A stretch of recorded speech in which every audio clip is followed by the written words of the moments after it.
Cris, podemos começar? Suemar, como é que está a entrada, as pessoas, as solicitações de entrada? A gente pode começar? Ou esperamos mais um pouquinho, não tem problema. Oi, Vamos ver o Cris, que que é. pode começar. O Rian tá me auxiliando, daí ele tá fazendo essas permissões, tá? Ah, então ótimo. Então sim, seu José, pode começar. Boa noite a todos. Sou José Rodrigo dos Santos Filho, coordenador da Comissão de Capacitação Continuada de Conselheiros e Munícipes de Joinville. Comissão esta que faz parte do Conselho, é uma comissão do Conselho Municipal de Saúde. Em nome de todos os membros da comissão e também de todos os conselheiros municipais, damos as boas-vindas a todos que estão participando, que estão vindo para participar da nossa segunda capacitação continuada de conselheiro. Espero que todos sejam bem-vindos e tirem um bom proveito, que façam perguntas, que questionem. E nós temos dois palestrantes excelentes aí, o Fabrício, que é diretor executivo, e a doutora Márcia, né, que também vai, Luciana Maria, que vai nos dar esse auxílio, né, todas essas informações importantes para nós como conselheiros. Sejam bem-vindos e tirem o máximo de proveito. Eu passo a palavra para a nossa, esqueci agora, meu Deus, a palavra. A Cris, minha companheira da comissão, ela vai dar continuidade às apresentações. Com você, Cris. Sim, muito obrigada, seu José. Boa noite a todos, sejam todos bem-vindos para mais uma capacitação do Conselho Municipal de Saúde. Então, hoje o tema da nossa capacitação será Financiamento da Saúde no Brasil, Fundamentos para o Controle Social. Da mesma forma que a capacitação anterior, os palestrantes farão as suas apresentações, as perguntas podem ser feitas pelo chat e respondidas ao final. Então, a professora Luciana fará a apresentação, na sequência o Fabrício, as perguntas eu vou anotando e no final eu passo para que eles respondam, tá? Só para a gente otimizar essa apresentação.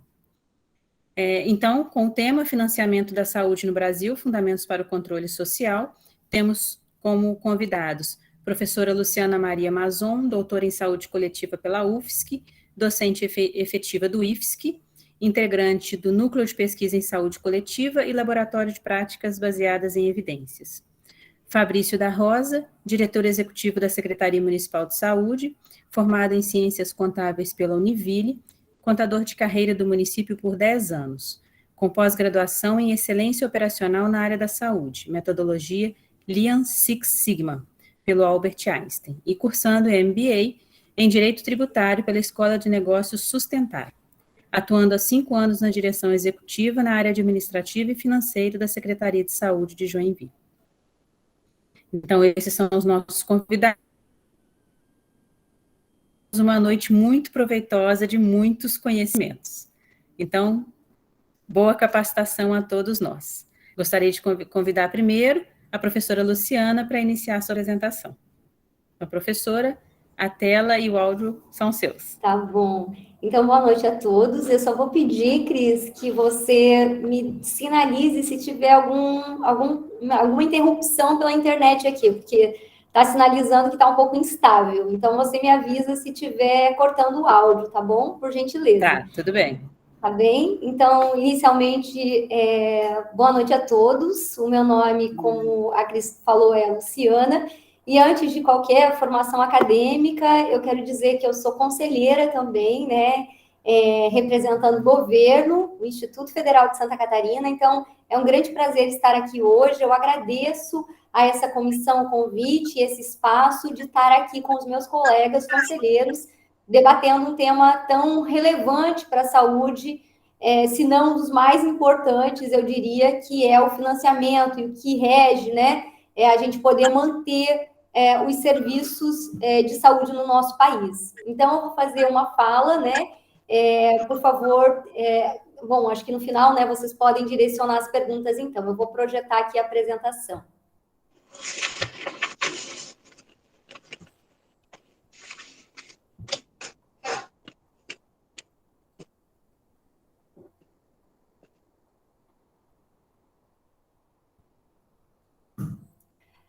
Vocês estão conseguindo ver?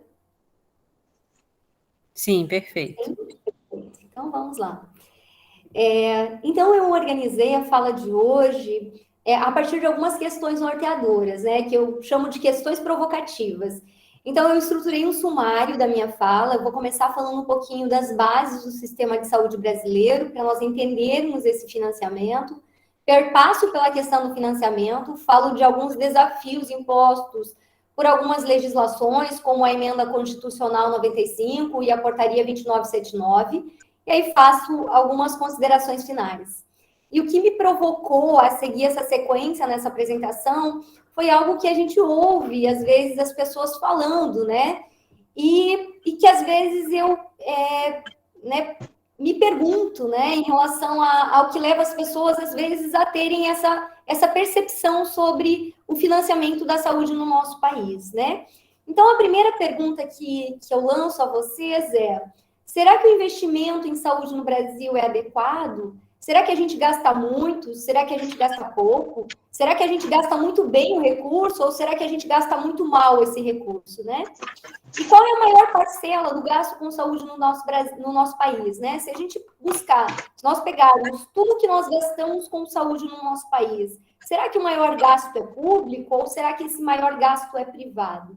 E como conselheiros municipais, o que nós podemos fazer em prol do financiamento público da saúde no nosso país? Então, vamos conversar um pouquinho sobre essas questões. Então, para a gente entender o financiamento, é fundamental nós entendermos como se constituiu o Sistema Único de Saúde no nosso país.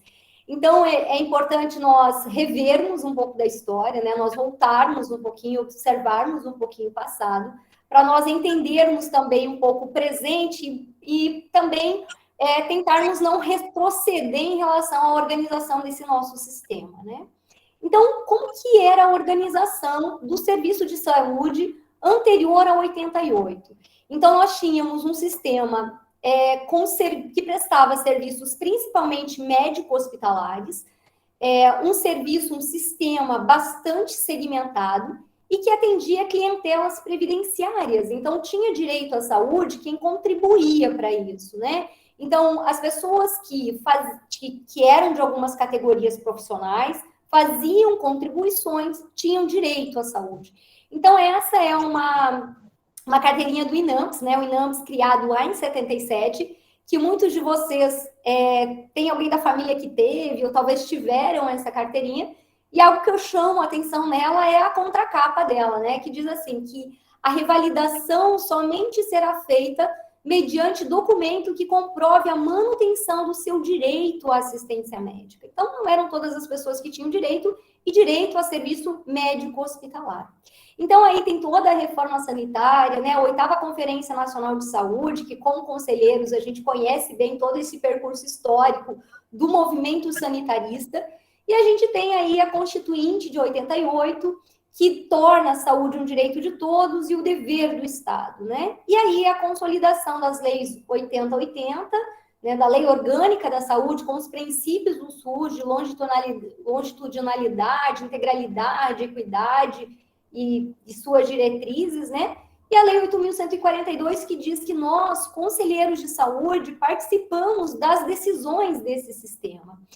E eu gostaria de dizer a vocês, no que tange ao financiamento, que desde a instituição do SUS, o financiamento foi um impasse, né? Então, se pensa na saúde como um direito de todos e um dever do Estado, porém, desde 1990, a questão do financiamento ainda não ficou definido, muito bem definido, né?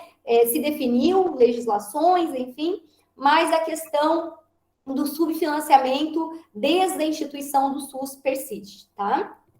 Então, tendo olhado um pouquinho para a história, tendo observado, né, essa organização do sistema de saúde, que a gente passa de um sistema bastante fragmentado para um sistema que busca a universalidade da saúde, nós precisamos entender também as bases do sistema de saúde brasileiro. Então, como que é formado o sistema de saúde brasileiro? Então, nós temos uma combinação, um mix aí de público-privado em que o sistema de saúde é financiado, sobretudo, com recursos privados. A gente já vai entender um pouquinho o que eu estou querendo dizer aqui com os recursos privados. Mas nós precisamos entender que o sistema de saúde brasileiro, ele se organiza em 3 subsetores. Um subsetor que é chamado de subsetor privado, um subsetor de saúde suplementar e um subsetor público. Então, o subsetor privado é aquele em que nós fazemos o desembolso direto de quando eu preciso de algum serviço. Então, por exemplo, eu fui até a unidade de saúde, eu não consegui uma consulta médica, mas meu filho não está bem, então eu vou até um profissional médico e pago por aquela consulta. Ou eu pago por aquele exame porque eu não consegui aquele exame no SUS. Ou eu compro um medicamento porque eu não consegui ele na rede pública. Então, esse desembolso direto de dinheiro para compra de um serviço é o subsetor privado. Ele é considerado o subsetor, assim chamado, né, que mais compromete a renda dos brasileiros. Então, a renda dos brasileiros é comprometida em grande medida por esse subsetor. Seguindo o subsetor de saúde suplementar, são os planos de saúde, né? Então, 22,84% da população brasileira tem algum plano de saúde, sendo em grande medida planos empresariais. Então, esse dado eu peguei de setembro da Agência Nacional de Saúde. Então, imagine, mais de 75% da população brasileira, ela utiliza e depende exclusivamente do SUS. Mas quando ela não consegue algo pelo SUS, ela recorre ao subsetor privado. Apenas 22,84% tem algum plano de saúde, e quando eu falo de planos de saúde empresarial, são planos em grande medida com baixa cobertura também de muitos serviços. E o outro subsetor que subsiste com os demais é o subsetor público, que é o nosso sistema único de saúde aí. E é importante destacar que nós temos dentro do subsetor público atenção primária, atenção ambulatorial e hospitalar, né? Média e alta complexidade, baixa, média e alta complexidade. E dentro desse subsetor, ações de promoção, de prevenção, de tratamento, de reabilitação, que nem sempre a gente consegue lá naquele setor privado, exceto se a gente desembolsa para conseguir esse tipo de serviço. Tendo dito a organização do sistema de saúde brasileiro, agora a gente vai entrar propriamente na questão do financiamento. Então, qual que é o percentual que o Brasil gasta com saúde, né? Então, eu trouxe esse gráfico e ele vai até 2017, mas depois a gente vai ver os dados de 2020 e 2019 e a gente vai ver que não muda muito, porque eu gostei da forma como ele está apresentado, né? Então, o que chama atenção aqui é que quando a gente olha para as colunas que estão em verde, né? A gente olha para as colunas em verde, e essa daqui é uma comparação dos países da OCDE, que é da Organização para a Cooperação e Desenvolvimento Econômico. A gente olha esses países e observa que esses países gastam, a grande medida de gasto com saúde é público, né? Então, de tudo que o Brasil gasta com saúde, 3,9% do produto interno bruto é gasto público com saúde. 5,4% do PIB é gasto privado. Então, o que eu estou dizendo aqui? Eu estou dizendo que do montante que se gasta com saúde, apenas 3,9% é gasto público. A grande maioria, o maior valor de recurso é privado. Então, as pessoas não conseguem, por vezes, serem atendidos no setor público e eles acabam ou recorrendo ao privado ou à saúde suplementar, que daí a gente vai considerar privado, né? Então, eu não consigo a assistência no público, eu recorro ao privado. Então, a grande característica que diferencia o Brasil dos outros países com sistemas também universais, porque é importante, vocês podem observar e pensar, olha, a Luciana está comparando o Brasil com países desenvolvidos, mas nós precisamos olhar para países que têm sistemas parecidos, que são sistemas universais como o nosso. Quando a gente olha para países como o Reino Unido, por exemplo, aqui apresentado, ou como a Alemanha, ou como a França, esses países gastam cerca de 9,5%, 10%, 8% do seu produto interno bruto com saúde, gasto público com saúde. O menor gasto, ele acaba sendo privado. Ora, se eu consigo a assistência no setor público, eu vou gastar menos, né, no desembolso direto por saúde. Então, um dos grandes problemas do Brasil hoje é o subfinanciamento público da saúde. Então, se nós queremos um sistema de saúde universal, nós precisamos de mais gasto público com saúde. Quando a gente olha essa outra comparação, e aqui é uma comparação aí com países de sistema universal como o nosso, a gente consegue ver melhor essa informação. Então, aqui no verde, né, na cor verde, nós temos o gasto público com saúde. E na cor preta, o gasto privado. Então, nós observamos que países como Dinamarca, 84% de tudo que se gasta com saúde é público. A Finlândia, 75%, a Suécia, 84%. E aí, quando a gente chega no Brasil, nós vamos ver que apenas 43% de tudo que se gasta com saúde no país é público. O resto é privado, ou é desembolso direto, ou é saúde suplementar. Então, primeiro ponto a destacar aqui, a saúde brasileira é subfinanciada. Então, precisa haver uma inversão, nós precisamos ter um gasto público superior com saúde, né? Para que as pessoas consigam ser realmente atendidas de forma integral, dentro dos princípios e diretrizes do Sistema Único de Saúde. E aqui a gente observa nesse gráfico uma apresentação do gasto federal, estadual e municipal com saúde. Então, provavelmente o Fabrício vai falar um pouquinho sobre isso para nós, em que o município ele recebe recurso federal, recebe recurso estadual, né? E tem recurso próprio que ele investe em saúde. E a gente vai observando que de 2008 a 2019, eu vou mostrar isso em um outro gráfico, o gasto federal, o repasse federal tem sido reduzido.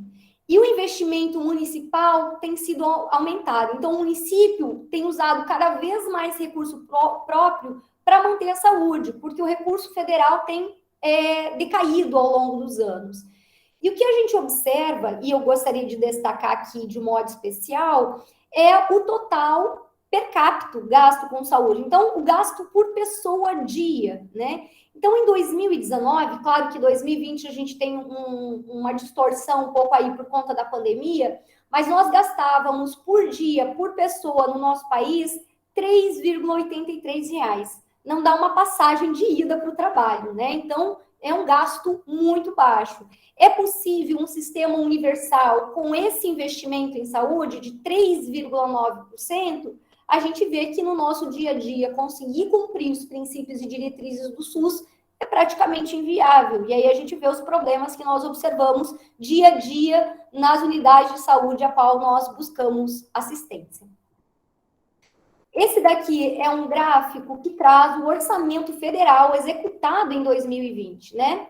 Então, de tudo que o governo federal arrecadou, né, o que ele executou realmente em 2020. Então, a gente pega o bolo de todo o dinheiro e vê aonde foi direcionado o recurso federal aqui no nosso país, isso em 2020, né?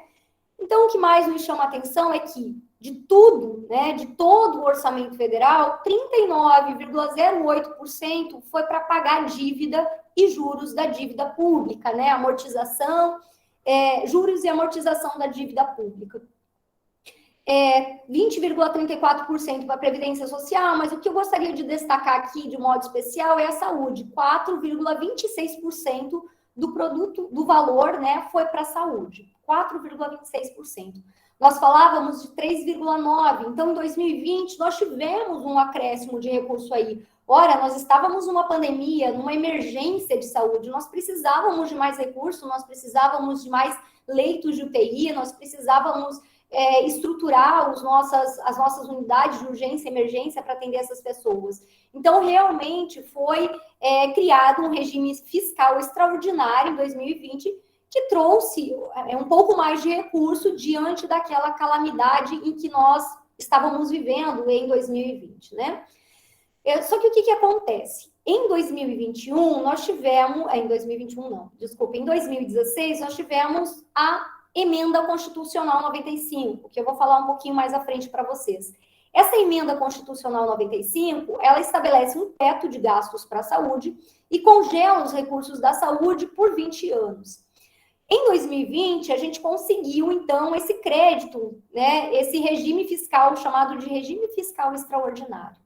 Então, o que acontece em 2021? Em 2020, a gente tem esse crédito, mas em 2021 nós não temos mais, né? Então, o projeto de lei orçamentário previu para 2021 123,8 bilhões, equivalente ao piso congelado da emenda constitucional 95.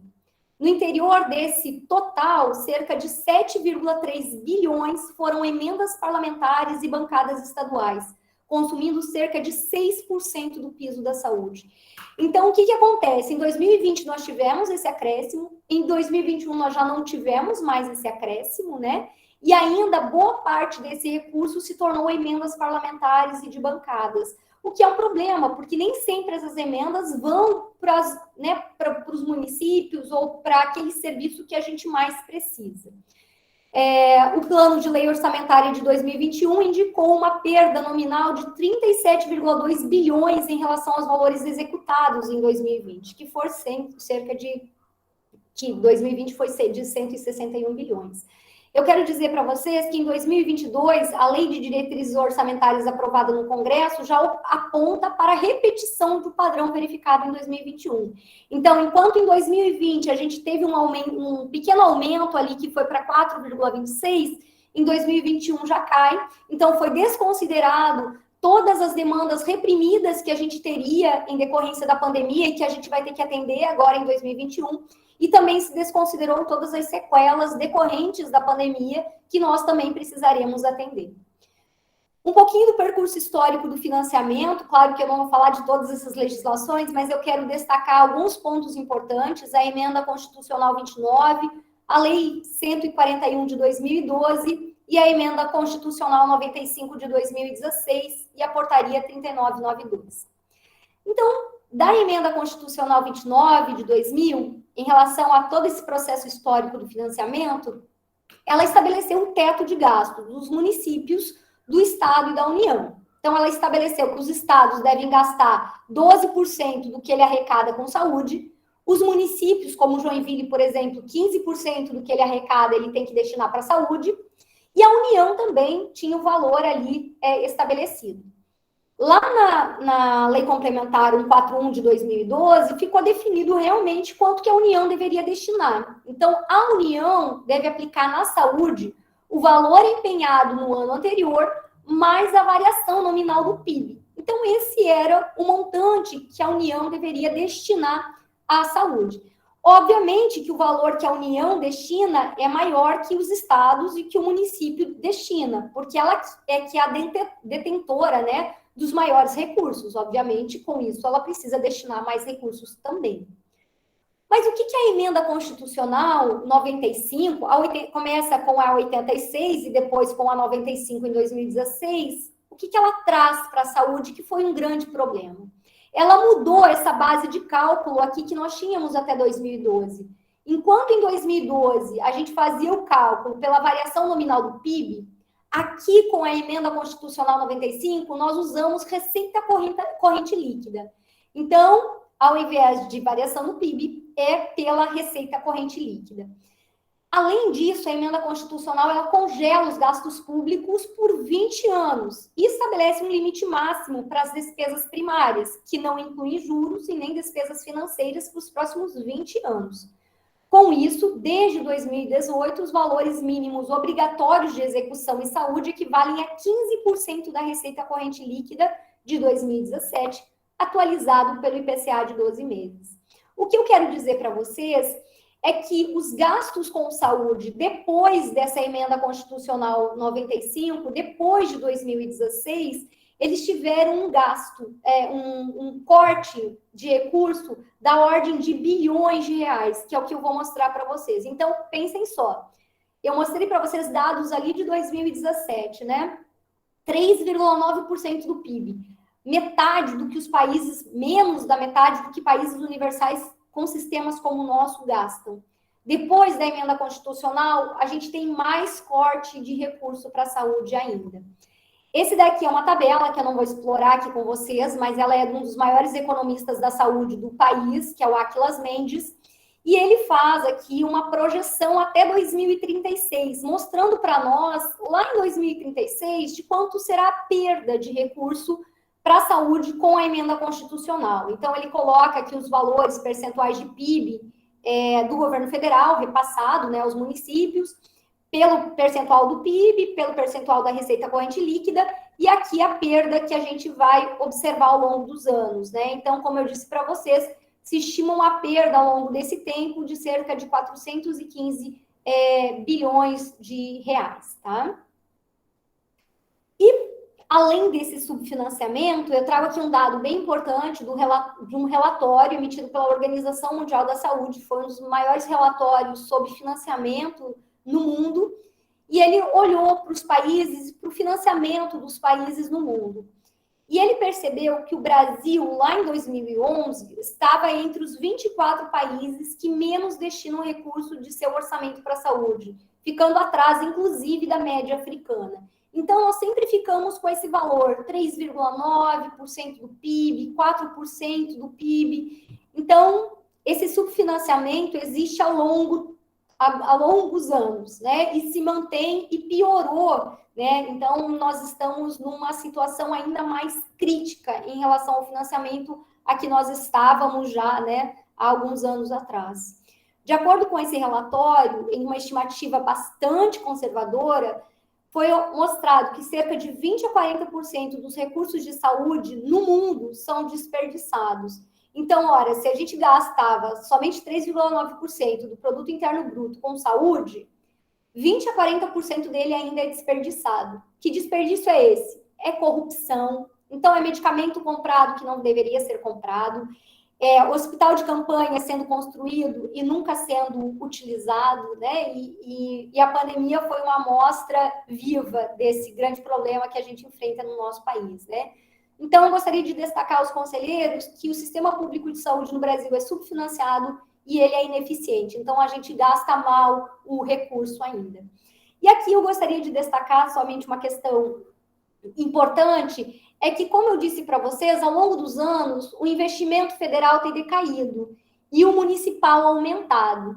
Então, lembram que eu falei para vocês que lá na emenda constitucional 29, os municípios têm que gastar 15% do produto interno bruto com saúde, de tudo que arrecada, desculpem? Esse é um dado de Joinville. Lá em 2010, o município de Joinville já gastava 28,75% com saúde, sendo que ele só deveria gastar 15%. O resto deveria vir do Estado e do governo federal. Em 2020, dados do Sistema de Informação de Orçamento Público, esse gasto é de 38,83%, sendo que em alguns momentos chegou já a 40%. Vocês devem pensar assim, muito bom, Joinville está investindo, né, do seu recurso um montante muito expressivo em saúde, isso é bom. Só que quando a gente olha para essa imagem do lado, né, e essa não é uma imagem de Joinville, é uma imagem dos diversos Brasis nossos, né, da realidade do nosso país, e que a gente vê em vários municípios, é que o que nós observamos é que o município de Joinville, ele, além de investir em saúde, ele precisa investir em segurança pública, ele precisa investir em habitação, em assistência social, em saneamento. E se ele destinar quase 40% de tudo que ele arrecada com saúde, o que sobra para essas outras áreas, que são essenciais para a saúde também? Eu posso ter aqui 20 médicos, 30 enfermeiros, que se essas pessoas não tiverem outras condições sendo providas, eu não vou ter saúde. Então, não é interessante para o município de Joinville que ele tenha que gastar tanto em saúde, porque ele precisa prover à população outros serviços também. E só já chegando ao fim, porque eu acho que meu tempo já acabou, inclusive, Cris, pode sinalizar aí, já estou encerrando. Eu só gostaria de dizer a vocês que o governo federal, os prefeitos e os governadores começaram a fazer pressão no governo federal. Olha, nós precisamos de mais recursos, porque nós não estamos dando conta de prover a saúde, sendo que o repasse do governo federal tem decaído ao longo do tempo. E, diante dessa pressão, nós tivemos uma portaria, que é a 3992 de 2017, que mudou a forma de repasse de recursos do governo federal para os municípios. Antes, os recursos vinham em 6 blocos, em caixinhas, que a gente diz. Então, vinha um dinheiro lá do governo para média e alta complexidade. Vinha um dinheiro para atenção básica, para vigilância em saúde, para assistência farmacêutica e assim por diante. 6 blocos. Mas quando esse recurso chegava na caixinha da atenção básica, eu só poderia gastar com a atenção básica. Quando esse dinheiro vinha para média e alta complexidade, eu só poderia gastar para média e alta complexidade. Eu não tinha flexibilidade de usar o dinheiro, por exemplo, da vigilância em saúde para outro bloco ali que eu achasse importante.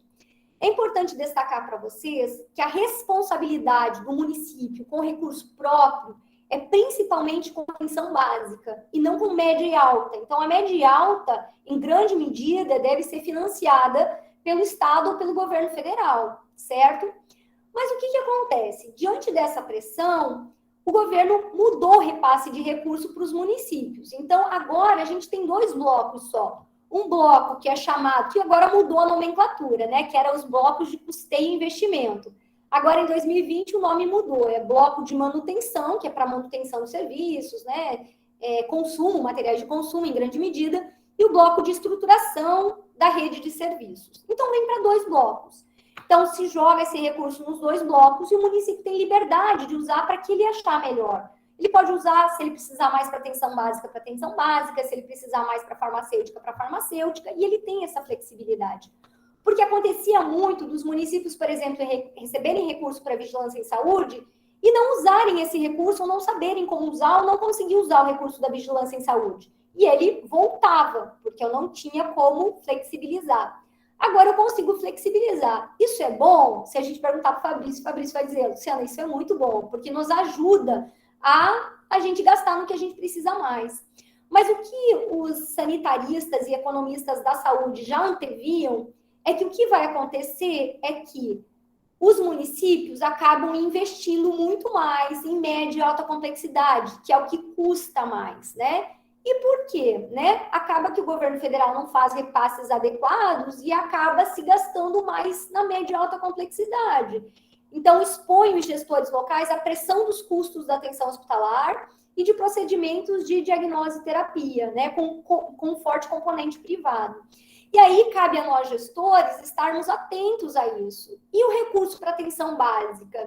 E o recurso para vigilância em saúde? Será que esse investimento na atenção básica e vigilância em saúde não tem caído ao longo dos anos? Nós estamos observando isso, né?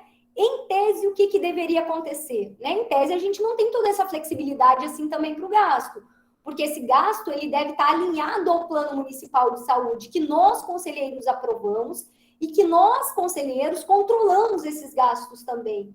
Então, eu gostaria que a gente tivesse mais esse olhar, que a gente olhasse para o nosso plano municipal e olhasse para os nossos gastos quando a gente vai aprovar, né, ou analisar esses gastos, né? Que, claro, gente, o bloco de urgência e emergência é o que mais requer recurso. Então, a gente acaba gastando mais nisso também.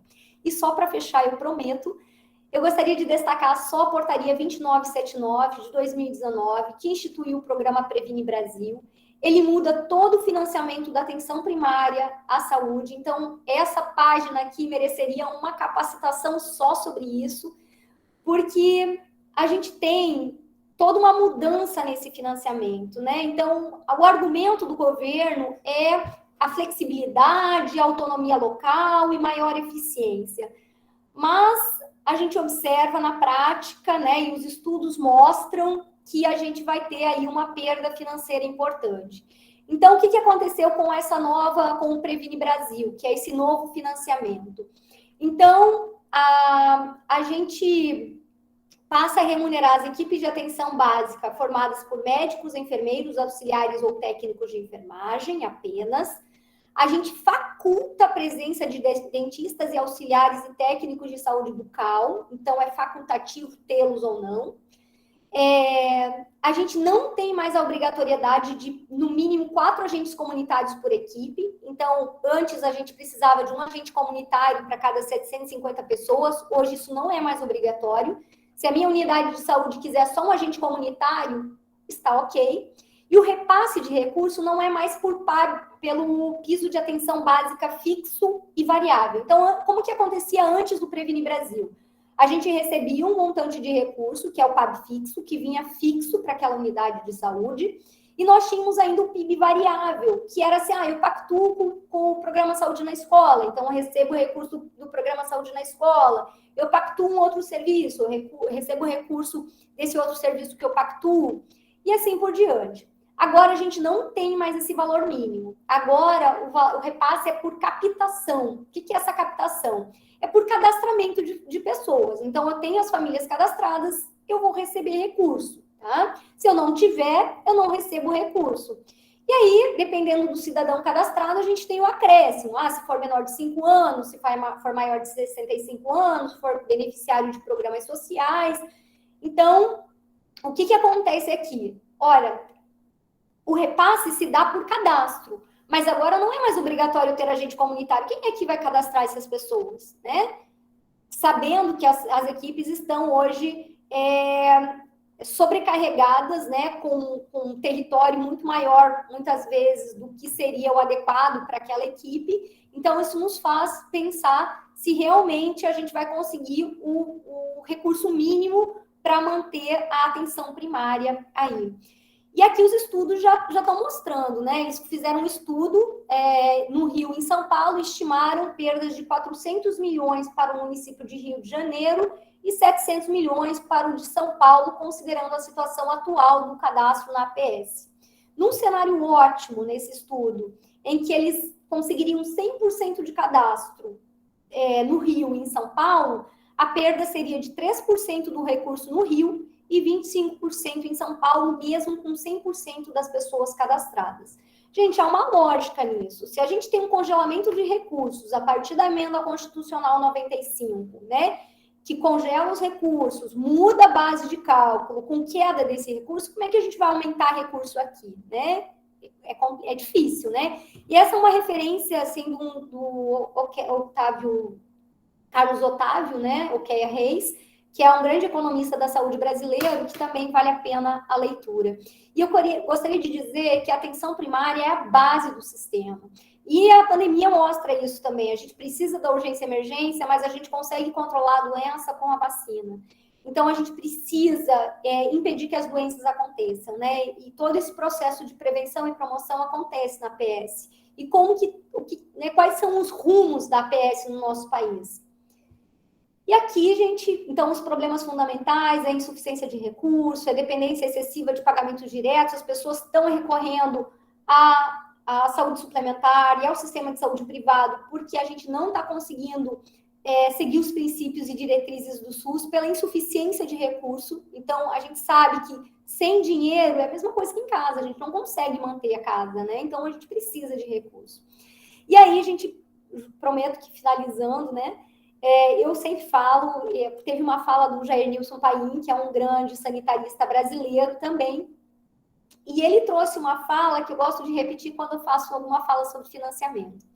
Eles perguntaram, Jair Nilson estava numa palestra dos 30 anos do SUS, há 2 anos atrás, e eles perguntaram para o Jair Nilson, diante disso, será que um dia o SUS vai acabar?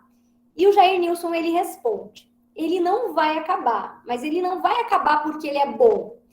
Mas ele não vai acabar porque esse SUS que está aí, ele ainda é muito orgânico aos interesses privados.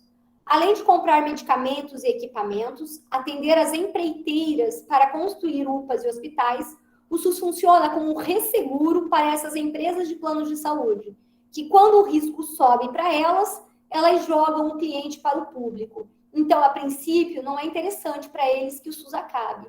Mas nós não queremos um SUS que sirva somente para esse fim. Nós queremos um SUS que é um SUS universal, né? Que é aquele SUS com os princípios pelo qual ele foi criado, né? E o que a gente pode fazer como conselheiros de saúde, né? Nós precisamos defender o SUS. Nós precisamos ter empoderamento nas votações e nas decisões que nós fazemos dentro desse conselho, né? Sempre muito fortalecidos das decisões que nós tomamos internamente, né? Em prol de um sistema mais forte, tá certo? Então, muito obrigada. Eu tenho quase certeza que eu passei no tempo, mas obrigado pela atenção de todos.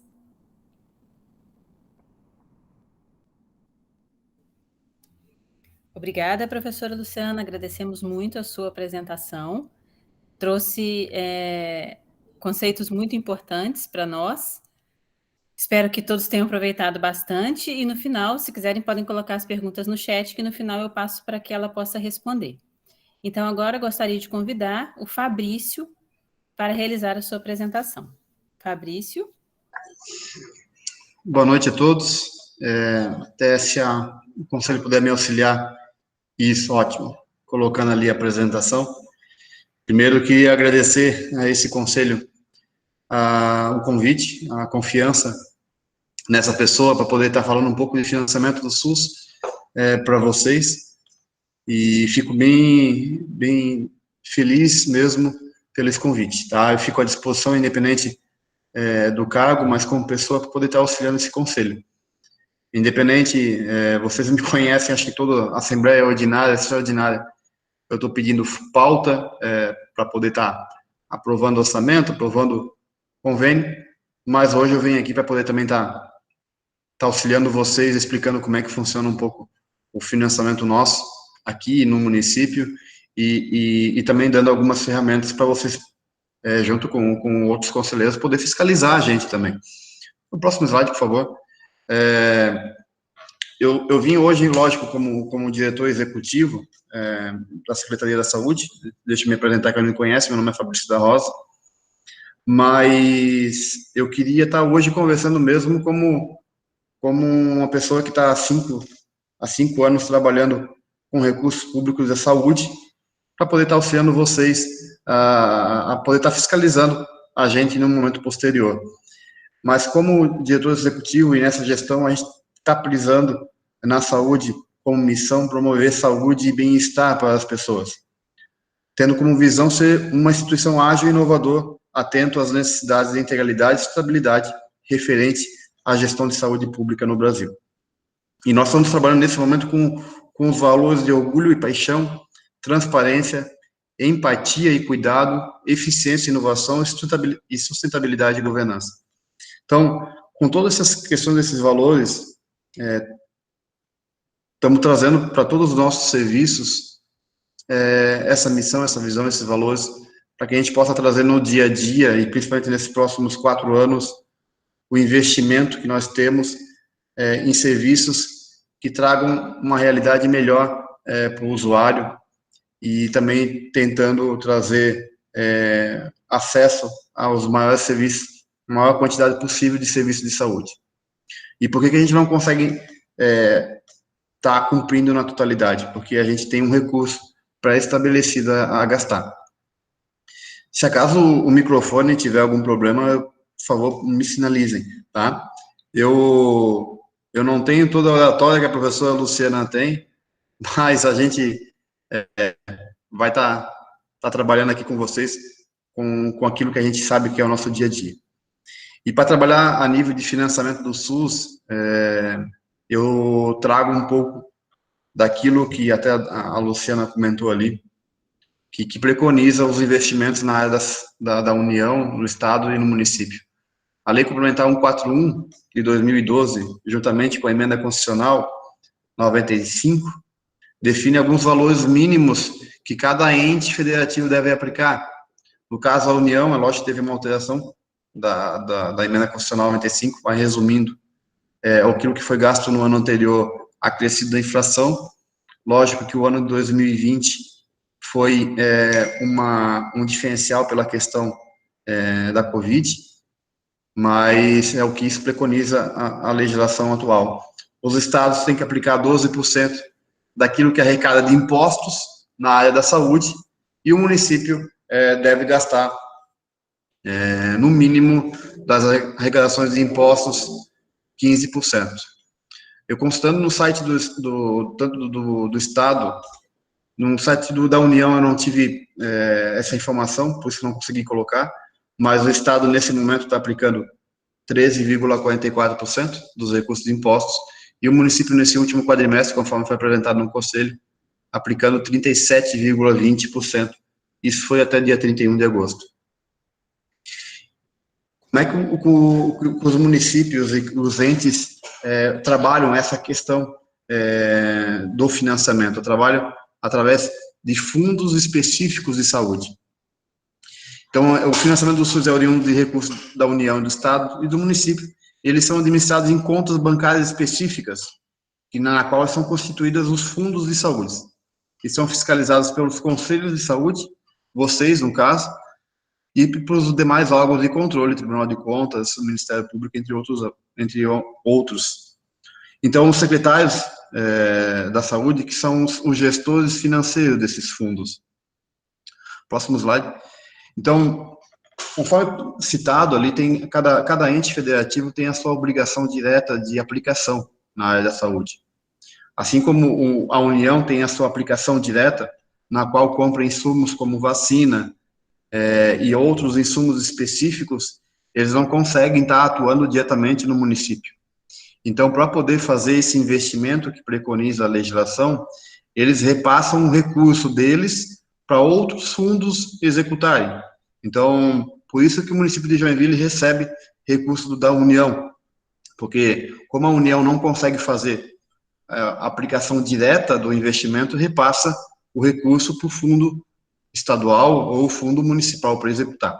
Então, o Fundo Nacional repassa recurso para o fundo estadual e automaticamente para o Distrito Federal e repassa recurso para o fundo municipal. E assim como o recurso do Estado, o Estado é um pouco diferente no caso do município de Joinville. Eles conseguem, em Joinville, fazer algumas aplicações diretas na saúde. Eu cito pelo exemplo na qual eles administram 3 hospitais em Joinville: o Hospital Regional, o Hospital Infantil e a Maternidade das Civagas. Então, tanto que quando a gente apresenta números, acho que o seu Osmar está clicando na informação ali, né? Como a gente apresenta números, seu Osmar, acho que teria que tirar o compartilhamento ali da informação. Trocou a tela aqui, minha, pelo menos. Interromper. Sim, trocou. Seu Osmar, né? Acho que o senhor clicou no botão aí errado. Interromper compartilhamento, isso aí. Ótimo.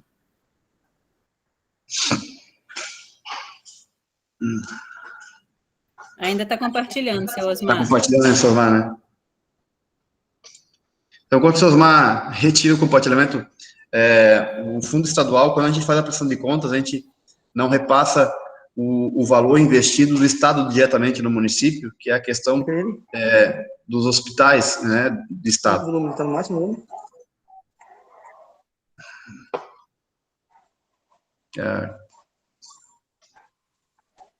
Eu não sei se o conselho tem como tirar ótimo, acho que conseguiu.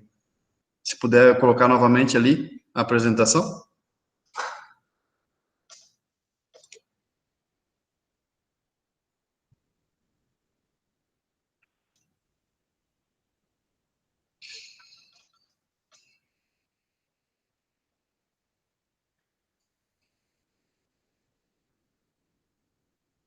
sei se a sua Emar está... Seu Emar, consegue colocar a apresentação novamente?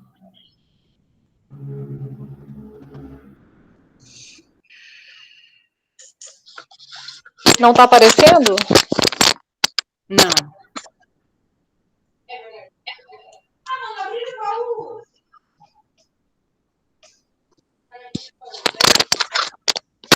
Tá voltando agora, acredito.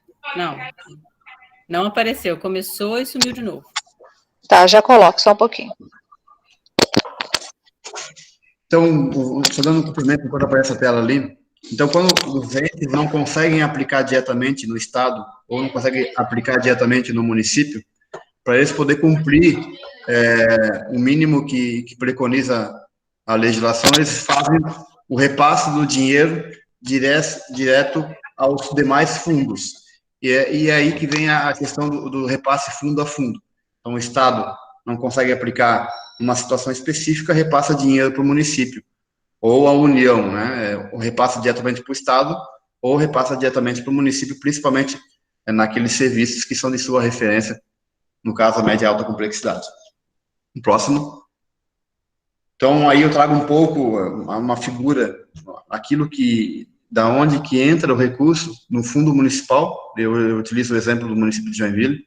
Então, todo o recurso municipal, a conta do município, ele é abastecida por recurso do Estado, do Fundo Estadual de Saúde, do recurso da União, dividido pelos 2 blocos ali, que até a Luciana citou, e os recursos do município, que são os impostos, e também alguns depósitos específicos ali, na qual sustentam a conta do fundo municipal, e essa conta dá margem às despesas pactuadas perante o plano municipal, a LDO e a LOA.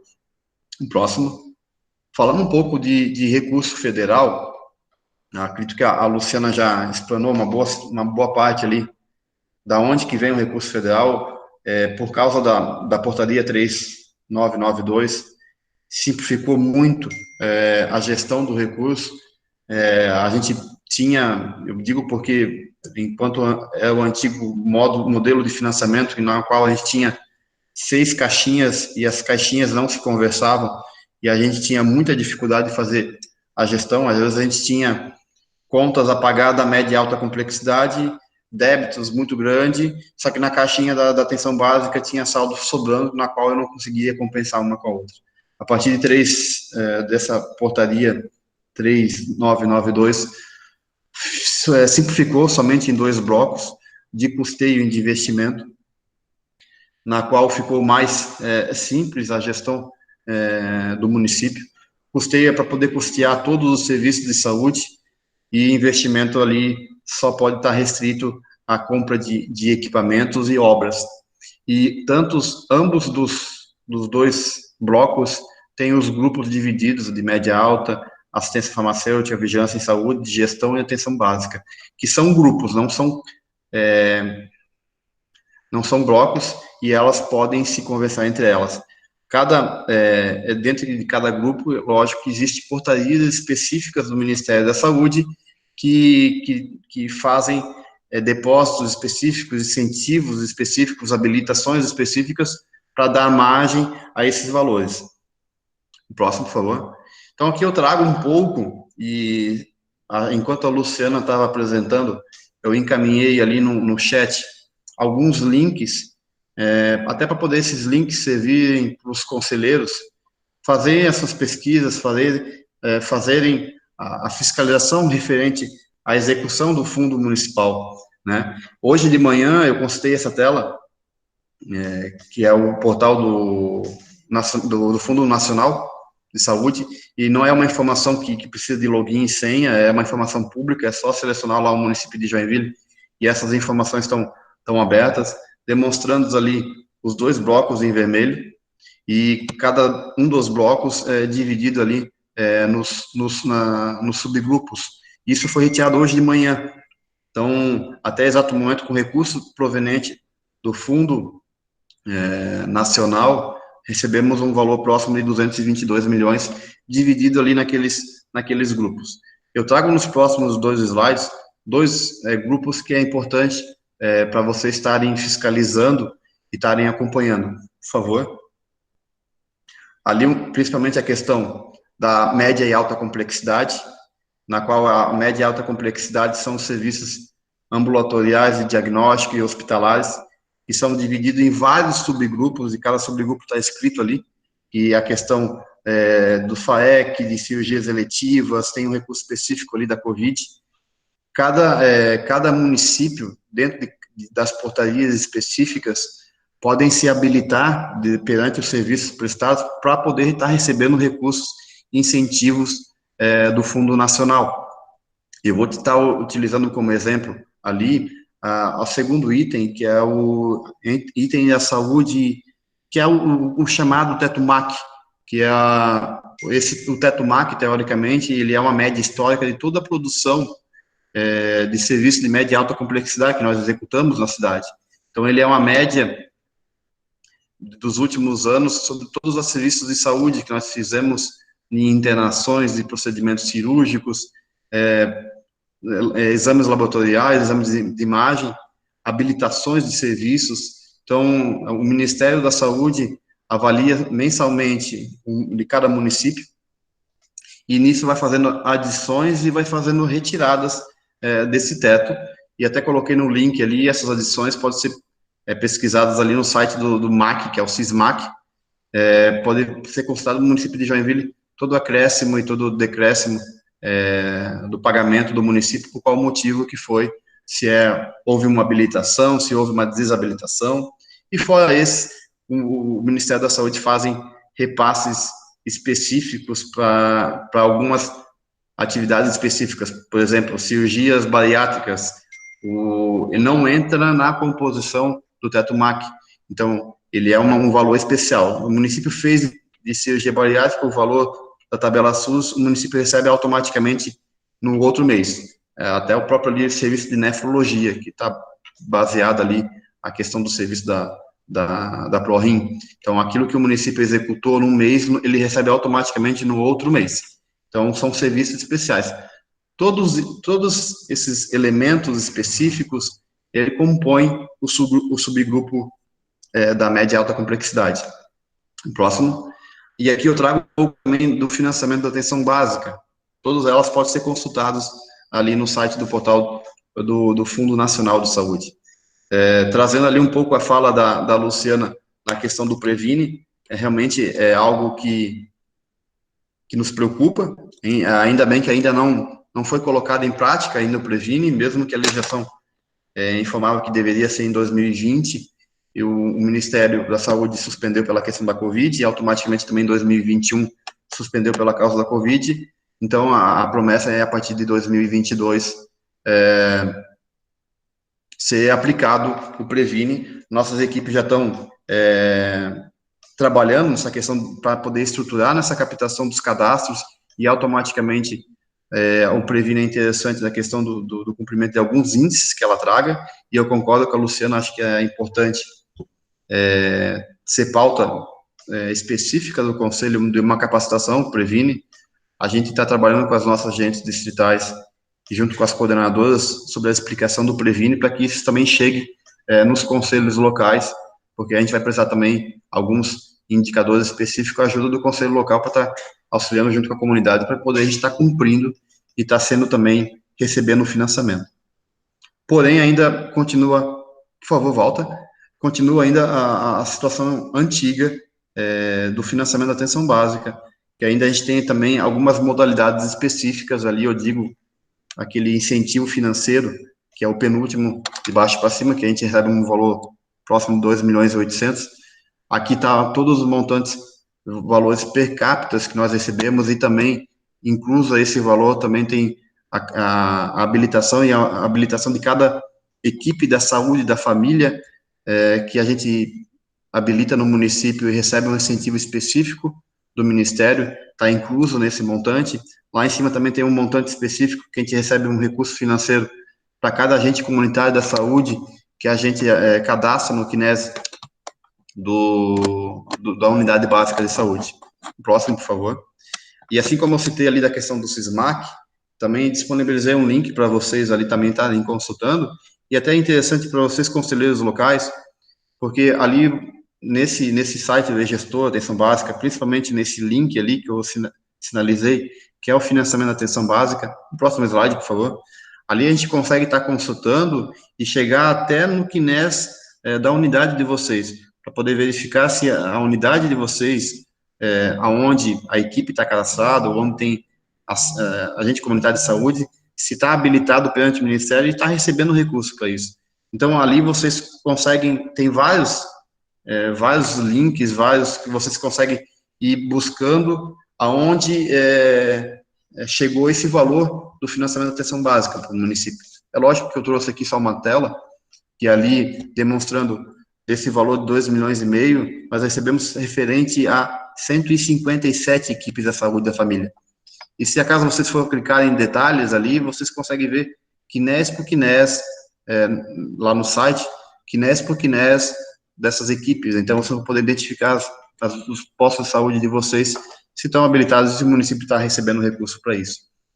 Próximo. Isso eu trago mesmo para poder trazer de ferramenta para vocês do Conselho, para poder estar consultando ali todo o financiamento perante o Fundo Nacional. Assim como o Fundo Nacional, também a gente recebe recursos do Estado, do Fundo Estadual de Saúde. São recursos bem mais resumidos, até pelo fato deles estarem fazendo aplicação direta no município, através desses hospitais. Então, são repasses que são pactuados com base em deliberações CIBs e também são legislações próprias do Estado, leis estaduais e portarias do Fundo Estadual, que são recursos encaminhados para o município para poder estar auxiliando também no financiamento da atenção básica, da média alta, da vigilância e da assistência farmacêutica. Então, a gente recebe recursos do Ministério da Saúde, do Fundo Estadual, da Secretaria do Estado, para poder financiar também algumas equipes da saúde da família. Recebemos recursos específicos para poder, incentivos para poder manter cirurgias eletivas. Recebemos todo mês também um recurso para poder custear compra de medicamentos. Próximo, por favor. O Estado, ele não tem um link de consulta tão detalhado conforme a União. O próximo slide, por favor. Então, mas tem um portal da transparência, na qual eu coloquei ali para vocês, e a última atualização da parte deles foi em 2020, na qual a gente recebeu ali um montante superior a 27 milhões, desses 26 vieram do fundo estadual, e tivemos um recurso ali referente a um outro fundo de hospitais, na qual foi pago algumas cirurgias eletivas.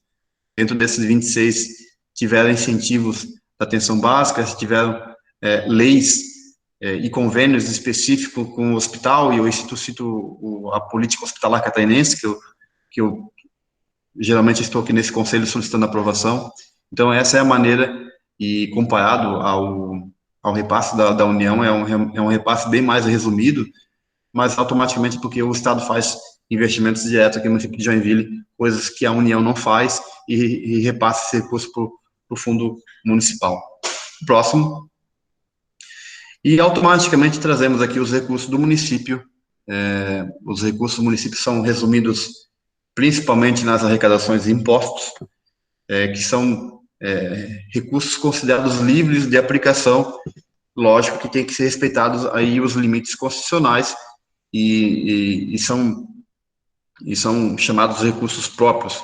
Hoje, os limites constitucionais desses impostos são o 15% da área da saúde e os 25% na área da educação. Esses são os limites constitucional do município para poder aplicar os recursos de impostos. E os demais são de livre aplicação, qualquer área, tanto custeio como investimento. E aí eu trago um pouco a fala ali da Luciana, que realmente, quanto maior a gente aplica em saúde e em educação, não sobra recursos em outras áreas para poder estar aplicando dentro do município, como o saneamento básico, assistência social, o esporte e o lazer, que é uma reflexão que a gente realmente tem que trazer, demonstrando principalmente o alto investimento que o município faz na área de recursos de impostos. E também, dentro de recursos do município, tem alguns depósitos específicos que é feito no fundo municipal. E eu vou citar como exemplo um depósito que a gente teve nesse ano, que foi um depósito do Tribunal de Justiça para poder estar auxiliando ao enfrentamento da Covid, mas são alguns depósitos específicos para alguns fins que são feitas na conta do município. E esses impostos são divididos em impostos próprios e transferência. Os impostos próprios são aqueles impostos que ficam 100% da sua arrecadação no município, e não é repartido entre o Estado e a União. E eu cito o exemplo do IPTU, que tudo que a gente arrecada aqui, a gente não manda nada para o Estado e nem manda nada para o governo federal. E tem as transferências, que são impostos que a gente paga, né, o contribuinte paga, mas tem uma fatia que fica na União, tem uma fatia que fica no Estado, e tem uma pequena fatia que vem para o município, que daí são consideradas as transferências, que são provenientes desses impostos aqui citados. Eu vou utilizar o exemplo IPVA, que é um imposto estadual, né, que a gente paga sobre os veículos, que 50% fica com o Estado e 50% vem para os municípios. E desse montante, 15% tem que aplicar em saúde. O próximo. E eu trouxe, lógico que a gente sempre apresenta aqui no Conselho, e estou trazendo de forma um pouco mais detalhada toda a arrecadação de impostos do município. Acabou não vindo aqui a somatória aqui embaixo, mas essa planilha está lá disposta no portal da transparência do município, que distribui todos os valores de cada um dos impostos, tanto impostos próprios do município, como as transferências, que daí também tem o valor de cada imposto aqui de IPVA, de ICMS, entre outros. A somatória desses valores, 15% no mínimo tem que ser aplicado em saúde e 25% em educação. Então, esses valores aqui que financiam a saúde do município dentro daquilo que preconiza o plano municipal e a LDO e a LOA. No próximo. Trazendo um pouco das planilhas que já apresentamos no Conselho, dentro do último quadrimestre de impostos, nós arrecadamos um pouco mais de 1 bilhão, separado em impostos próprios e impostos provenientes de transferências. Se for ver ali, é meio a meio. Próximo. E que vieram de recursos do Ministério da Saúde, do Fundo Nacional, 216 milhões. Isso é o referente a 31 de agosto, tá, pessoal? Então, no slide anterior, eu trouxe uma referência de hoje de manhã, por isso que está tendo diferença. Do Estado foi arrecadado um pouco mais de 15 milhões. Outras receitas são esses depósitos que eu citei para vocês, só do Tribunal de Justiça foi um depósito único de 9 milhões, mas que compõe também a saúde. Então, a somatória de toda a receita que o município de Joinville obteve foi um pouco mais de 1 bilhão e 300 mil. Então, comparado ao mesmo período do ano passado, a gente teve aí um acréscimo de 14%. Próximo. E todo esse investimento, a gente distribuiu nessas subfunções de atenção básica, vigilância, suporte profilático, vigilância sanitária e gestão. Eu tirei aqui a parte da média e alta complexidade, porque eu sei que é algo que a Luciana vai bater no pé, então eu tirei. Brincadeiras à parte, não sei por que não veio aqui, mas a maior fatia desse investimento realmente é a média e alta complexidade. A somatória dos dois aqui, do 32 com 36, é média e alta complexidade. 36 é o Hospital São José e 32 são os demais serviços de média e alta, incluindo os PAs, os serviços ambulatoriais e de exame. E 23% atenção básica no município. A gente realmente traz essa questão de aumentar o nosso investimento na atenção básica, porque a gente sabe o quanto a promoção vai gerar economia lá na média e alta complexidade, mas enquanto ainda tem um Estado que não consegue estar nos ajudando e financiando naquilo que deveria o município, na qual nós temos a necessidade de estar bancando um hospital, ainda temos esse investimento alto em média e alta complexidade.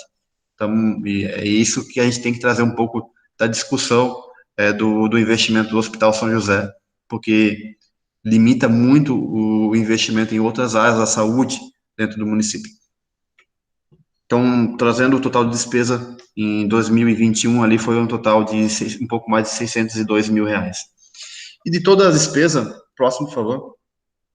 E de toda a despesa da saúde do município, quis trazer aqui uma fatia para vocês, que desse montante todo da saúde do município, 73% é folha de pagamento dos nossos servidores.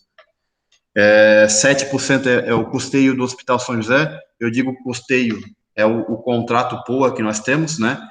Os servidores lá do Hospital São José entram nessa fatia, e daí tem ali as demais, a gente tem ali 5% em serviços hospitalares e ambulatoriais, que são os contratos de laboratório de imagem, de diagnóstico, serviços específicos de consulta especializada.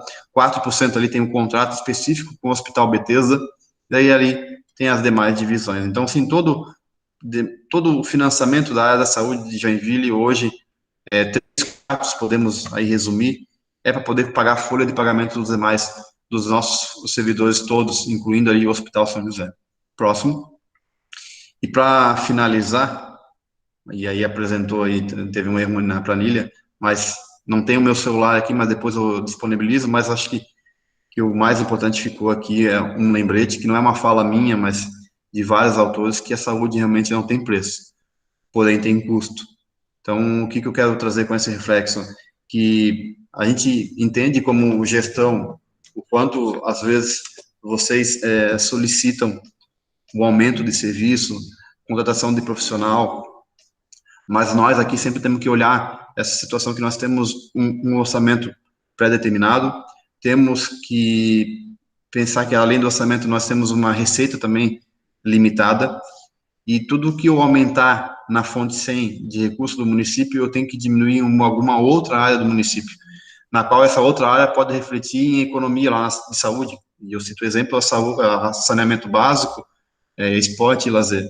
Então, a gente tem que trazer realmente para mais perto a questão dos números, porque a gente tem uma receita, um orçamento pré-determinado, porém, eu não tenho como, quando acabar o orçamento, fechar a porta do Hospital São José, fechar a porta dos postos de saúde, a gente tem que atender. Então, essa é a problemática nossa, a gente tem um orçamento limitado, mas eu não sei o número de atendimentos que eu vou ter, eu não sei hoje quantos pacientes vão entrar amanhã no Hospital São José, quantos pacientes vão ter no posto de saúde, a gente consegue ter uma noção. Mas quando aparece uma pandemia que acaba com todo o planejamento de saúde, é algo de a gente pensar muito bem de fazer alguns investimentos adequados e a oportunidade de a gente rever a eficiência de todo o Sistema Único de Saúde no município. Eu agradeço a oportunidade, fico à disposição, e depois eu vou disponibilizar meu celular que tem ali, que ficou obscuro por causa da apresentação, tá? Fico à disposição. Muito obrigada, Fabrício, pela sua apresentação. Gostaria de ressaltar que você trouxe pontos muito importantes. A disponibilização desses links é fundamental para todos nós, conselheiros, né, para que a gente tenha acesso a essas informações, para que a gente consiga acompanhar isso do município e das nossas unidades de saúde, né, que todos aqui são ligados a uma unidade de saúde. Então, gostaria muito de agradecer esses links que você compartilhou conosco. De forma geral, né, gente, as duas apresentações é um assunto muito denso, muito complexo, que muda frequentemente, então a gente pode ver na fala dos dois o quanto esse financiamento, a gente pisca o olho e já não é mais assim, né, mudou, e aí isso é um complicador para o gestor, é um complicador para o próprio Conselho, né, Municipal de Saúde, de acompanhar o ritmo acelerado dessas portarias e desses decretos, enfim. E eu queria ressaltar que a gente está aí com o Plano Municipal de Saúde em consulta pública. Então, o quanto a fala dos nossos dois palestrantes nos deu subsídio e conhecimento para avaliar agora esse Plano Municipal de Saúde com esse olhar do financiamento, né? Com o investimento na atenção básica, a responsabilidade que o município tem na média e na alta complexidade, como o Fabrício colocou, se a gente não tem, e a Luciana também, né, se a gente não tem um repasse federal adequado, não tem um repasse estadual adequado, a carga fica para o município, porque o hospital está aqui, né, Fabrício? Está aqui, a porta está aqui, está funcionando, e ele acaba que tem que abrir. Então, como lidar com isso, né? E o conselheiro vem procurar o secretário municipal, né? Isso, mas a gente também não pode esquecer da atenção básica, né? A gente precisa investir, a gente precisa de equipes completas. Como fazer um cadastramento, que agora o repasse vem por cadastro, se a gente não tem agente comunitário de saúde? Então, a própria legislação ela é contraditória em muitos pontos. Ela permite que você não tenha o agente, mas o repasse vai ser feito pelo cadastro, que quem faz é o agente. Então, são coisas que a gente precisa ter claras para que a gente possa avaliar essas demandas quando elas são apresentadas no Conselho, né? Eu estou falando mais porque eu não vi nenhuma pergunta aqui no chat, vou abrir para perguntas. E eu queria ressaltar uma fala também que o Fabrício trouxe no gráfico a respeito da folha de pagamento, né? A folha de pagamento é pesada, mas ela é necessária, porque o SUS não se faz sem profissionais, né? Um hospital não funciona, as unidades básicas não funcionam se eu não tiver profissional. Se eu não tiver agente comunitário, como que eu faço cadastro? Então, a folha é pesada, mas o nosso sistema ainda não é mecanizado. Nós precisamos dos nossos servidores. A gente precisa de médico, a gente precisa de enfermeiro, a gente precisa de agente comunitário de saúde, a gente precisa dos técnicos. Então, tem um custo? Tem, mas é um investimento, porque isso depois retorna em saúde para o município. Então, a folha é pesada, mas ela é necessária. E aí, aqui, ó, apareceu uma pergunta, dona Edvirges, com relação aos agentes comunitários, a UBS não pode ter mais dos 4 que o Previne Brasil preconiza. Quem gostaria de responder? Acho que eu posso responder, só dizer, Fabrício, que é um prazer dividir essa mesa com você, e depois eu coloco alguns apontamentos ali, mas, dona Edviges, na verdade, o Previne, antes a gente, né, com o antigo financiamento, a gente tinha corte de recursos se a gente não tinha uma equipe mínima. E essa equipe mínima tinha que ter no mínimo 4 agentes comunitários, ou um agente comunitário para cada 750 pessoas. Hoje, no Previne Brasil, não tem mais essa obrigatoriedade. Então, se eu quiser, eu posso ter apenas um agente comunitário na minha unidade de saúde, que eu não terei corte de recurso, né? Então, mas, claro, se a gente quiser ter um para cada 750 pessoas, ótimo, excelente, a gente vai ter quantos agentes comunitários a gente quiser. Mas a tendência é que, com menos recurso, como eu falei para vocês, a tendência é ir cortando, né? Então, claro, a gente, com o Previne Brasil, não tem mais incentivo do NASF. Tem município que já acabou com os NASFs, que não tem mais NASF porque não tem incentivo financeiro, então eu não vou mais ter esse serviço. Então, a tendência é a gente cortando se a gente não tem incentivo para aquilo, né? Mas, claro, se eu quiser continuar com um agente comunitário para cada 750 pessoas, que é o ideal, que é o necessário, excelente. Então, aí está nosso papel como conselheiros de saúde também, né? Então, que nós possamos olhar para isso. Então, como é que vai funcionar agora com o Previne Brasil, a nossa APS? Então, é o nosso olhar de conselheiros também para esses serviços. E complementando a fala, e agradeço também, é um prazer estar compartilhando essa mesa contigo, Luciana. Mas compartilhando a fala da Luciana, a questão dos 4 é só a nível de financiamento, né? Nada impede das unidades terem mais do que até preconiza atualmente, né? Lembrando que, como uma boa parte do financiamento do Previne vai ser baseado nos cadastros, quem vai cadastrar se não é os ACS, né? Então, realmente isso é um programa que o Ministério criou e acredito que o objetivo, sim, era fazer cortes, porque houve cortes no orçamento da União, conforme a Luciana apresentou, mas o município que não quiser ainda ter mais cortes ainda vai ter que investir de uma estratégia a efetuar o cadastro, se não for através dos agentes comunitários de saúde, que também os agentes comunitários de saúde não tem só o papel de cadastro, tem outros papéis perante a comunidades importantes, mas se não for investido em cadastro, não das equipes, mas da população atendida, o corte no financiamento vai ser maior ainda.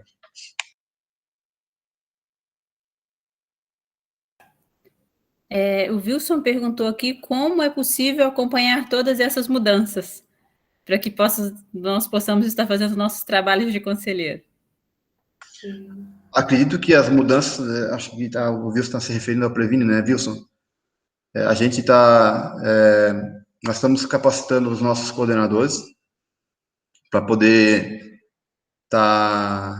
eles também têm que se empoderar naquilo que é o Previne, para poder também estar orientando as equipes, que também o Previne não é só meramente cadastro de população atendida, também tem alguns indicadores que deverão ser acompanhados e cumpridos, e também se esses indicadores não forem cumpridos, também vai ter mais corte de financiamento para o município, mas o objetivo é a gente estar, nesse momento, capacitando nossos coordenadores, para esses coordenadores repassarem para as equipes e também a gente poder repassar para o Conselho Local de Saúde, para poder o Conselho Local de Saúde estar auxiliando a gestão, para a gente poder estar garantindo esse financiamento. E independente de financiamento também, foi uma estratégia interessante do Ministério da Saúde, que são indicadores que às vezes muitos municípios não olhavam, e agora vão começar a olhar porque vai sentir na pele.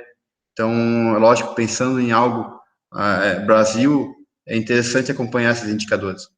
E a gente está pensando, sim, em fazer um treinamento direto para os conselhos locais e poderia ser até uma pauta, quem sabe, uma apresentação no conselho municipal, uma pauta específica, a explicação do Previne perante todos os conselheiros, não só aqui na comissão de treinamento, né, de capacitação.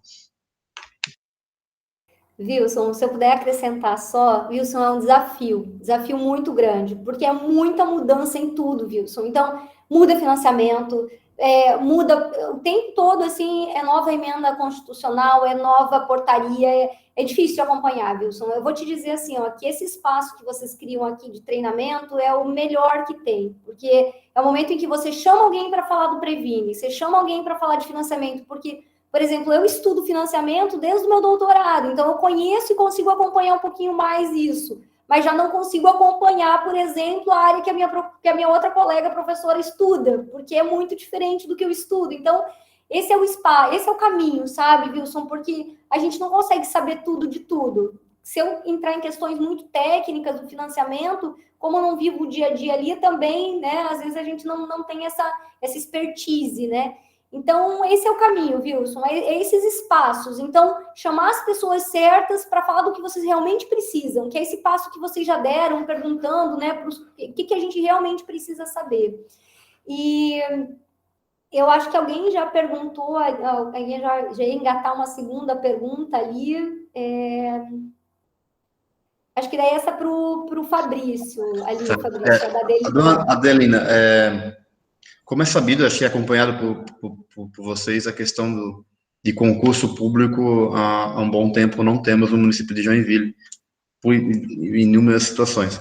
E até nesse momento nós estamos impossibilitados para poder fazer concurso público para ACS, somente para alguns profissionais da área da saúde, como médico, técnico de enfermagem e enfermeiro.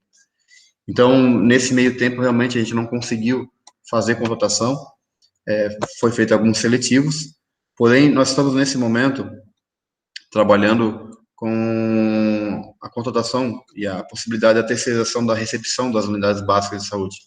A gente sabe que uma boa parte das recepções das unidades básicas de saúde, principalmente ali naquilo que é serviço administrativo, estão ACS fazendo esse serviço.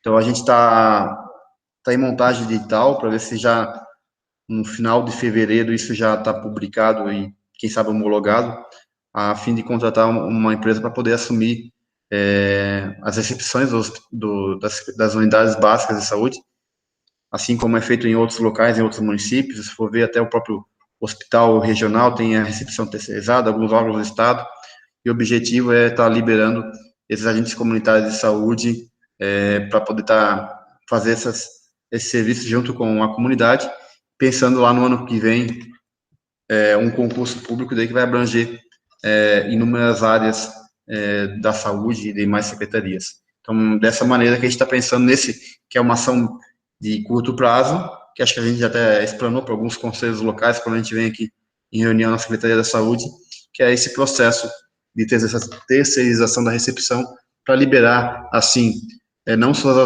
os ACS, alguns servidores da área administrativa poder trabalhar em outras áreas do posto, como da farmácia, entre outros locais, para poder estar dando mais mão de obra.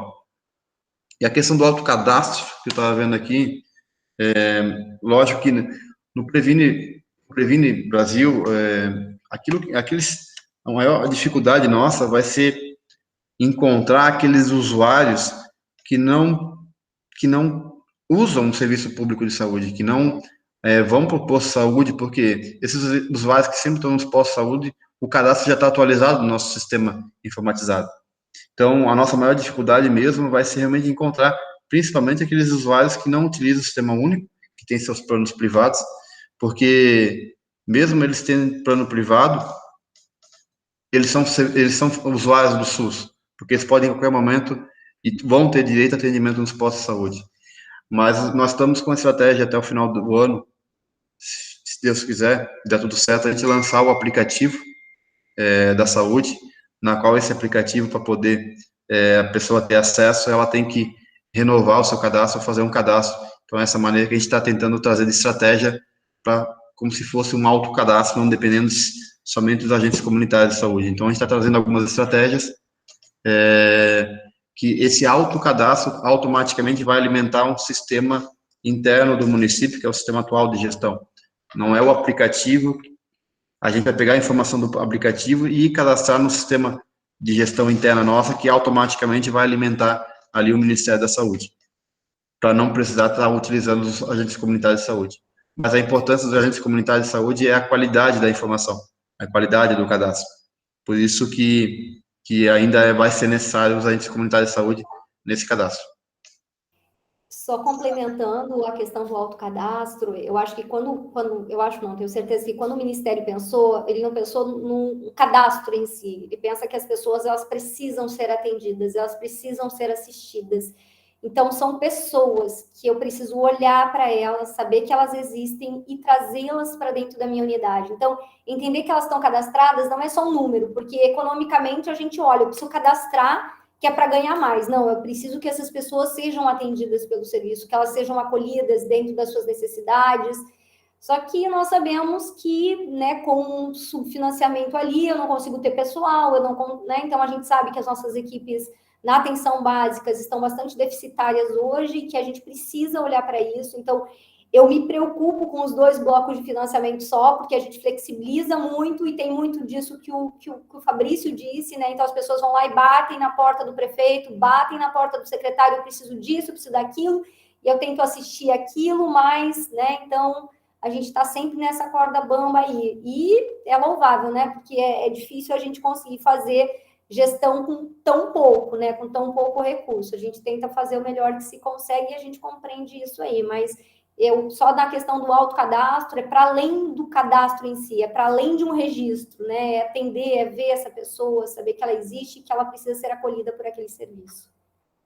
Isso, é a qualidade da informação, né? Que acho que é isso que o Ministério da Saúde quer também, para poder estar acompanhando esse usuário aonde for, pode ser até pela assistência complementar, por onde passar, eles querem informação desse usuário. E trazendo ali a fala da Iria, da questão do dentista, e sim, é uma estratégia importante, mas é algo que a gente vai ter que trazer para reflexão, porque se acaso o Ministério da Saúde diminuir esse financiamento, e automaticamente o município não vai cortar esse serviço, vai aumentar ainda mais a aplicação de recursos próprios do município. E daí traz um pouco da fala das demais áreas. Então, assim, e é isso que a gente tem que ser maduro e discutir em conjunto, porque se o município bancar situações que o Ministério da Saúde vai custear, vai cortar o financiamento, a gente vai ter que cortar em outras áreas do município, porque não tem expectativa de receita nova de impostos, né? E a gente sabe que também, se a gente aumentar as receitas, também a gente sabe qual que é o transtorno perante a população, que são mais impostos que o município vai ter que pagar. Então, por isso que a gente vai ter que ser um pouco mais maduro nessa conversa, lembrando que é tudo aquilo que o Ministério cortar de financiamento, o município vai ter que assumir, e isso vai refletir em outras áreas.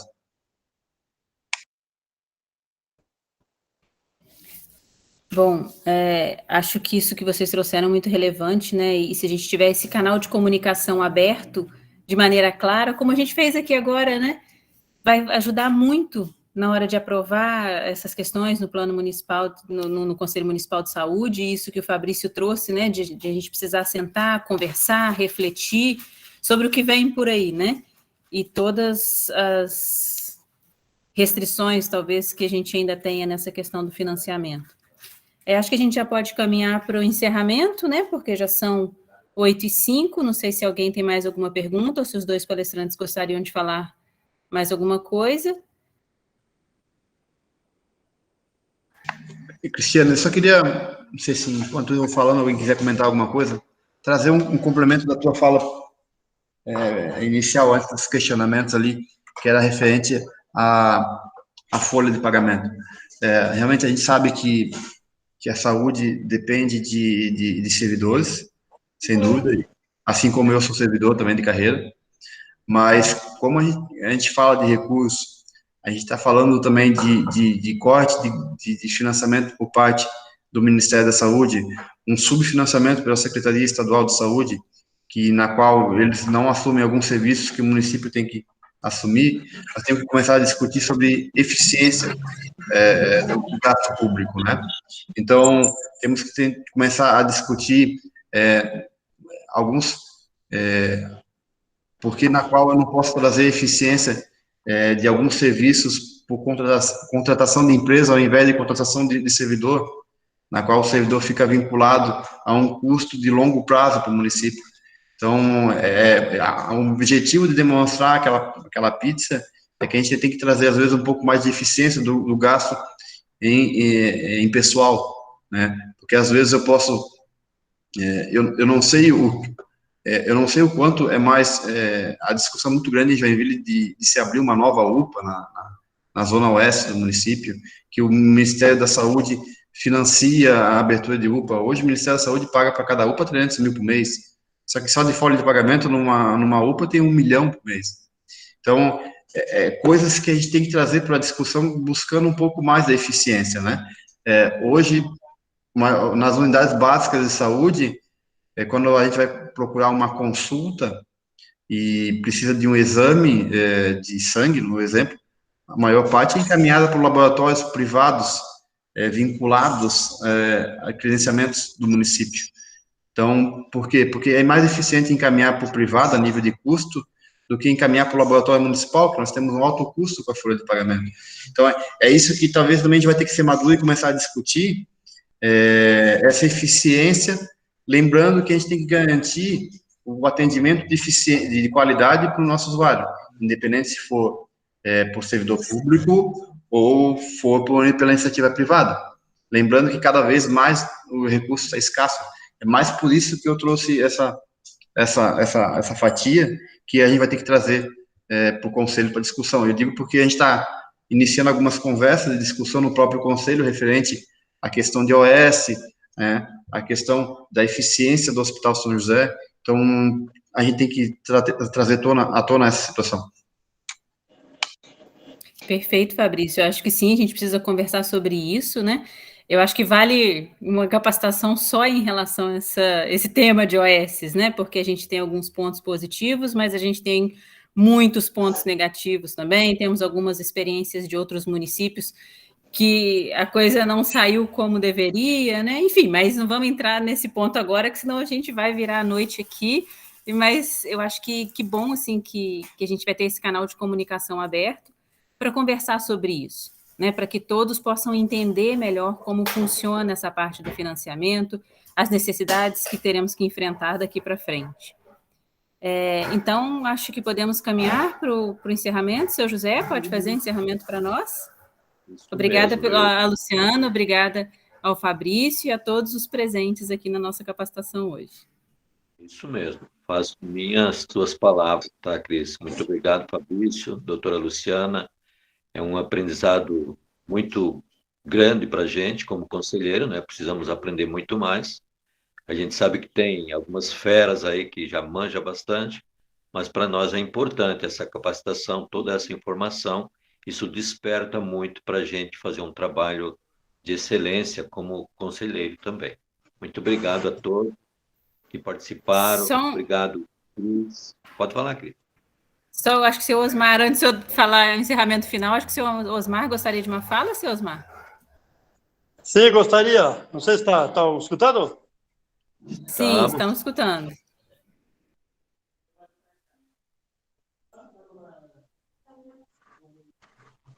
Pode falar, seu Osmar.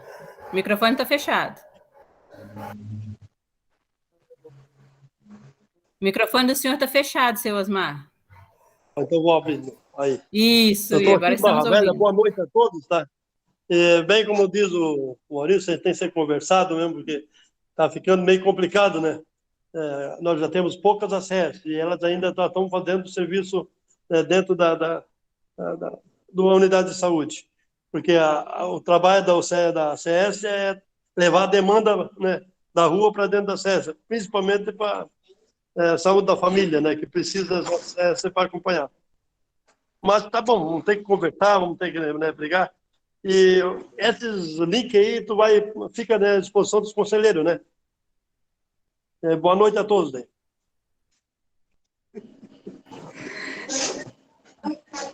Boa noite.